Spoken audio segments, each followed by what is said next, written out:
আসসালামু আলাইকুম ওয়া রাহমাতুল্লাহি ওয়া বারাকাতুহু। ওয়ালাইকুম আসসালাম। আশা করছি আপনারা প্রত্যেকেই ভালো আছেন। আলহামদুলিল্লাহ আজকে আমি পেয়েছি সেই আসাম ধুবড়ী ডিস্ট্রিক্টের জনাব মাওলানা কারি শহীদুল ইসলাম সাহেবকে আমি পেয়েছি। আলহামদুলিল্লাহ আমরা গতকাল রাত্রিতে আমরা আমাদের দক্ষিণ দিনাজপুর জেলায় পতিরাম থানাতে আমরা একের সঙ্গে আমরা প্রোগ্রাম করেছি। আজকে ইনশাল্লাহ ওনাকে পেয়ে অত্যন্ত আমি খুশি হয়েছি। উনি আজকে আমার বাড়িতে বেড়াতে এসেছেন।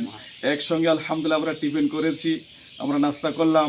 এই মুহূর্তে উনি বাড়ি চলে যাবেন, দক্ষিণ দিনাজপুর অন্য জায়গায় ওনার প্রোগ্রাম আছে, আজকে উনি চলে যাবেন। সেই সূত্রে হুজুরকে আমি বলছি, হুজুর আপনার কীরকম দক্ষিণ দিনাজপুরে কেমন অনুভূতি আপনার হচ্ছে, কীরকম লাগছে আমাদের জেলাতে?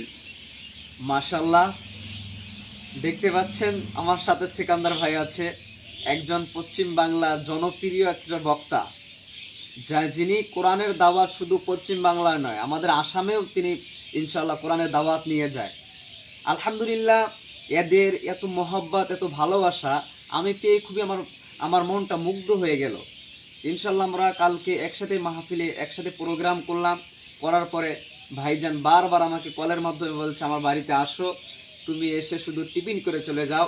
তো ইনশাআল্লাহ তার ভাইয়ের বাড়িতে এসেছিলাম, আমরা খাওয়া দাওয়া করলাম, এখন চলে যাব। তো তার আগ মুহূর্তে আপনাদেরকে একটা ফুটেজ দিচ্ছি, ভিডিওর মাধ্যমে মেসেজ দিচ্ছি যে দিনাজপুরের লোকগুলো শুধু এমনি নয়, তাদের যে এত সম্মান আলেমদের প্রতি দেয়, আমি অন্য জায়গাও পেয়েছি, কিন্তু এদের আরও উন্নত ধরনের সম্মান একটা পেয়েছি আমি ইনশাআল্লাহ।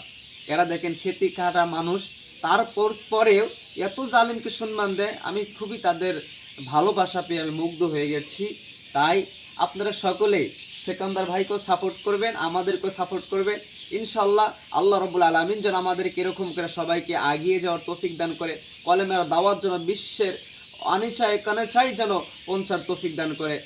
আলহামদুলিল্লাহ, আমি সেকান্দার ভাইকে বলছি, এখন আপনি বলেন কীরকম লাগছে? জি আলহামদুলিল্লাহ, আমি তো খুব আনন্দিত আমি যে হুজুরকে পাশে পেয়েছি। ইনশাল্লাহ এনে একজন তরুণ যুবক তেজস্বী বক্তা। ইনশাল্লাহ যাতে করে আপনারা প্রত্যেকে দোয়া করবেন, যাতে করে আমরা দেশের বিভিন্ন জায়গাতে দিনের খেদমত করতে পারি, জনগণকে যাতে করে দিনের দিকে আমরা এগিয়ে নিয়ে আসতে পারি। ইনশাল্লাহ প্রত্যেকে দোয়া করবেন। আসসালামু আলাইকুম ওয়া রাহমাতুল্লাহ।